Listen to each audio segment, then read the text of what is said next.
Aquele que habita no esconderijo do Altíssimo, à sombra do Todo-Poderoso descansará. Direi do Senhor, Ele é o meu refúgio e a minha fortaleza, o meu Deus em quem confio. Salmos 91, versos 1 e 2. Ministério Pão Vivo, direto ao assunto.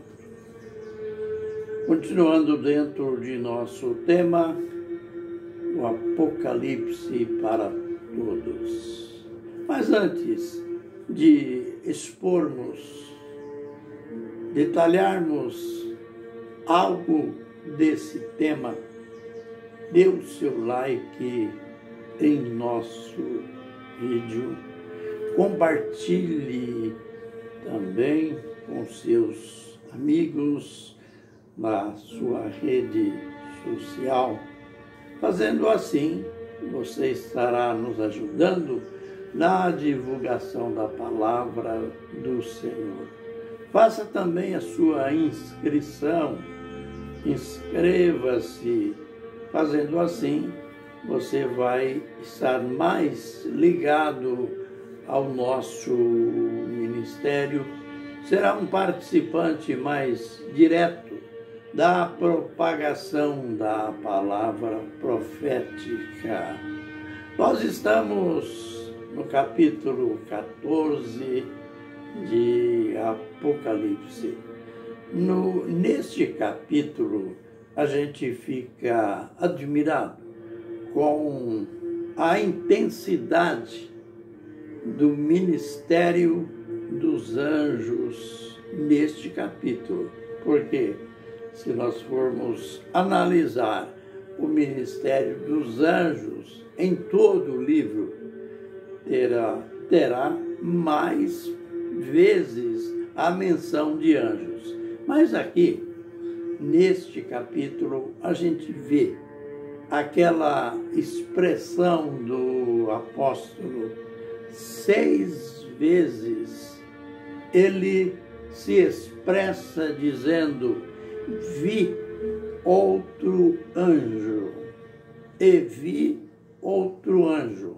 6 vezes aqui aparece esta expressão. Daí a gente vê que o ministério dos anjos vai se intensificar neste tempo. Mas é bom a gente aprender que tempo é este.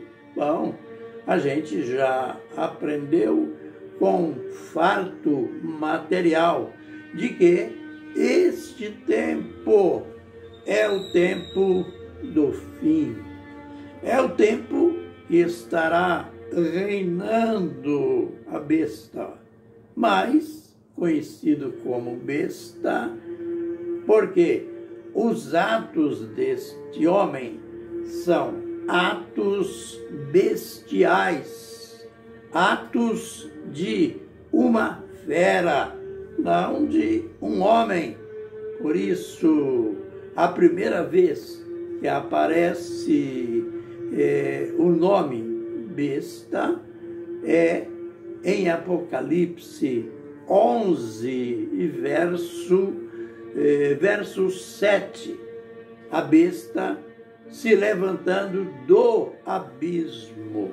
Então, o contexto em que os anjos vão entrar em ação será um contexto de trevas. Será um contexto em que os homens, a igreja, estarão premidos, impedidos da pregação do Evangelho.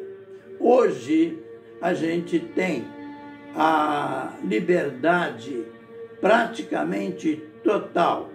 O mundo, que tem aproximadamente 200 nações, são raras as nações em que o evangelho não pode ser pregado ou a liberdade da igreja, dos missionários, dos arautos de Deus é limitada. Mas nesse tempo vai cessar, vai ser impedida por lei a pregação do evangelho. Mas não é como aquela teoria herética afirma que pelo fato de que a igreja será tirada antes do reinado do anticristo, o que é uma heresia. Então se ensina que a igreja sendo tirada, o Espírito Santo também vai ser retirado da terra. Não se engane, não vá nessa, porque Deus é o Deus, é o Shaddai, o Todo-Poderoso. Ele nunca vai abandonar a terra. A sua palavra sempre vai ser propagada aqui. É claro que no período da grande tribulação, no período do reinado da besta, será limitado. E então os anjos entram em ação. Sabe, não adianta o homem se opor ao propósito de Deus. Deus, eu repito, Ele é o Todo-Poderoso. É Ele que governa e governará tudo. É claro que essas leis hediondas do anticristo vai impor regras.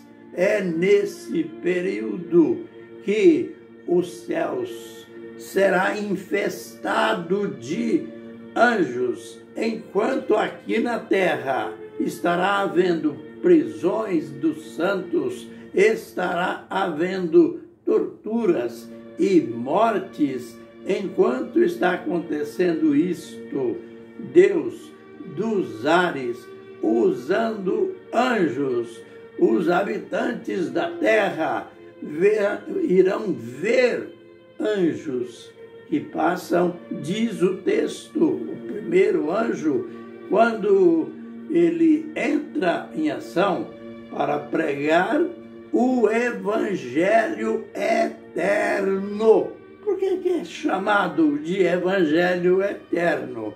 Lembre-se, quando fala da salvação, ou da salvação da igreja, fala que aqueles que têm os seus nomes escritos no livro da vida, fala que estes nomes foram escritos antes da fundação do mundo. Pedro fala do evangelho, aliás, Tiago fala que o evangelho foi pregado antes dos tempos eternos. Então, não significa que evangelho eterno será um outro evangelho. Já aprendemos que o apóstolo Paulo escreveu lá aos Gálatas: olha, ainda que venha um anjo e pregue um outro evangelho, vocês não devem crer. Seja este evangelho anátema, isto é, algo condenado.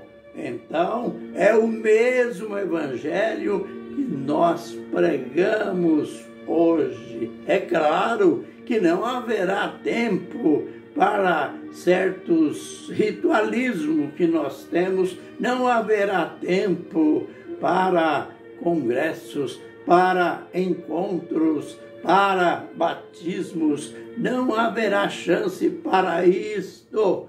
Mas enquanto isto, diz o texto que este anjo, o primeiro que João está vendo, aliás, não é o primeiro aqui neste capítulo, o primeiro nesta ordem, mas ele já tinha visto um anjo lá no capítulo 8 e verso 13. É por isso que ele usa a expressão "e vi outro anjo", e é interessante o destaque. Esses anjos irão pregar para todas as raças, todas as tribos, todos os povos. Olha, os povos mais longínquos da terra serão atingidos pelo Evangelho. É impossível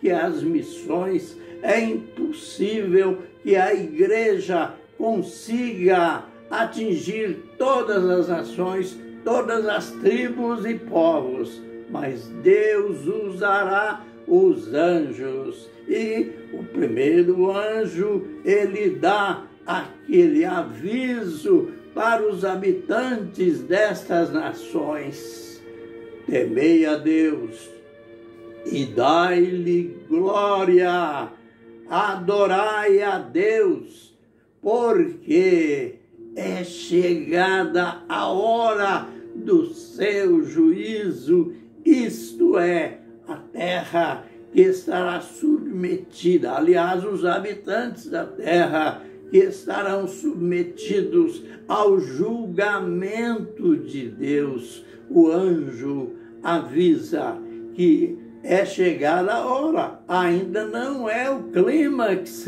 do juízo, mas ele será intensificado cada dia. No vídeo posterior, falaremos ainda mais sobre esta mensagem linda do primeiro anjo: temei a Deus e dai-lhe glória, adorai a Deus, porque é vindo o seu juízo. Deus, louvado seja o teu nome. Graças a ti. Aquilo que pregamos aqui diariamente e que outros arautos estão pregando é uma mensagem tão poderosa, tão verdadeira, que um dia até os anjos vão assumir este lugar que temos hoje. Deus, a ti toda a glória, toda a honra. Dá-nos sempre a graça, a sabedoria, a revelação para anunciar este Evangelho, que é o Evangelho eterno. Amém e amém.